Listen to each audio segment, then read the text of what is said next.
reefki kabajaa qaba amma fakkeenyaaf jeneraal Saaree yoo ilaalte Saaree mokonnin Finfinneetti ajjeefame si galte garuu kabajni geesse kabajaa godhameefiti guyyaan kan namni darashite guyyaan qabamee ministeeronni irratti argamanii bulchitoonni naannoo irratti argamanii artistoonni irratti argamanii namni hundi irratti argamee kabajaan gaggeeffame arra reefki Haacaaluu bulchaa naannoo Oromiyaa naannoo illee miti biyya silaa shimallis illee irratti hin argamne reefka isaa irratti argamu Finfinneetti reefka isaa arguudhaaf hin hayyamne jarri kun si galte kitaaba tokko jira gurbaan tokko maqaa isaa Madiin Siraajjaanii bara 2011 akka lakkoofsa Itoophiyaatti kitaaba katabe kitaabni isaa maal jaa yetexallafa tigil jaa hijack revolution jaa yetexallafa tigil jaa amata dabre barreesse jechuudha gurbaan kun fuula 109 gubbatti maal jee barreesse namni kitaaba san arku asirratti iskiriinatti illee isin garsiifna ragaa qabatamaa Dr. Abiy Haacaaluu ajjeesuudhaaf ibsuuf hin deema kitaaba kana gubbatti maal jee ibse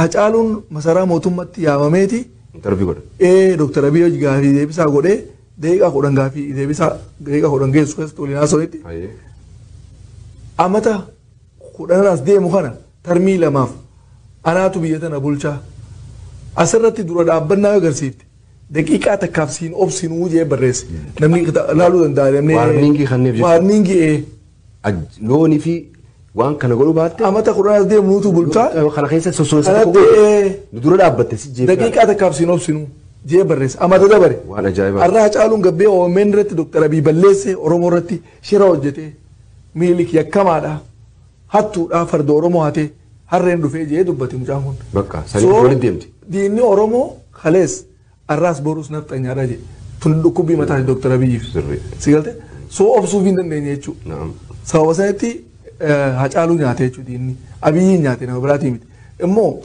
nyaachuu qofatti hin dhaabbanne qaroo Oromoo warreen akka Jawaar warreen akka Baqqalee Garbaa warreen akka Abdii Raggaasaa warreen akka Hamzaa Booranaa si galte namoota kana hidhatti darbe galgaluma tokkotti beeku mudannoon isaarraa ajjeesanii galgala san ganama uummata kana fuudhanii hidha guuran kun Oromoo maal fiddiidha waan tokko waan garaa nama murachiisen si himan dhaloota Oromoo rawaan hin eegin kan hin arge Adaanach Abeebee gabbaatee maal jette olaantummaa seeraa kabachiifnaa maal jetteeti raga qabaa oofte gaazexeetii maal jetteen maaliif Tigraay deexanii hin qabne jetteen Geetaachoo Asaffaa kabajaa uummata Tigraayiif dhiifneetti duuba kabajaan isaan uummata Oromootiif qaban hayyoota Oromoo akka Jawaar Mohaammed akka Baqqalee Garbaa akka Hamzaa Booranaa akka Abdii Raggaasaa hayyoota 100 lakkaa'u fuudhanii hidhan Oromoof kabajaan qaban jechuudha.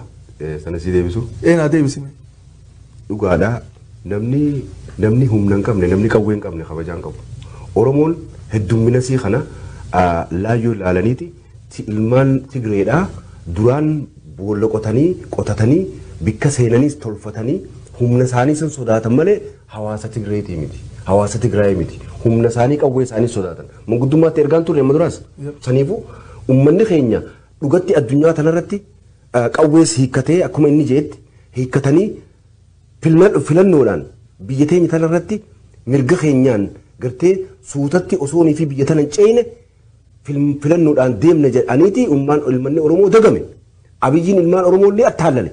Qawwee irraa hiike.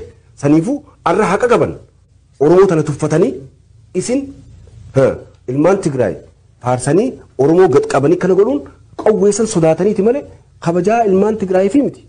Ilmaan Oromoo qawween qaban saniifi hiikkaan tan ifa jechuudha. Gadi fageenyaan amma bakka kanatti wayin qaba. Duubii qabee tan mee aadaa wajjin jiru jira. Qabee tanarratti. Hidhata aadaa wajjin hidhannoo qabaachuun tan.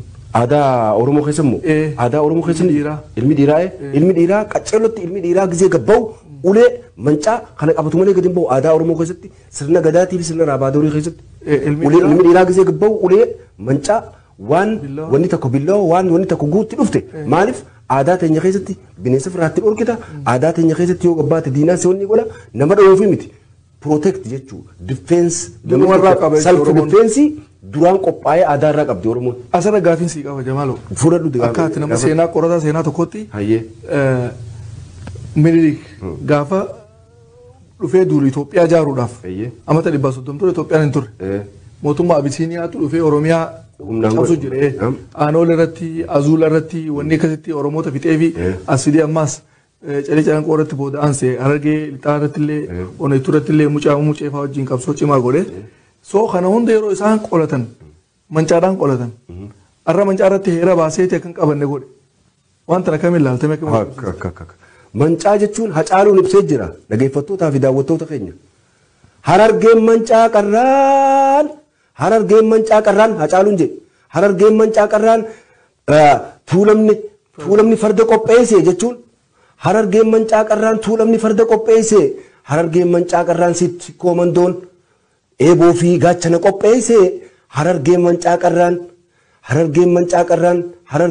qarraan eeboodhaan loluu murteesse amma gaa asirratti si deebi'a.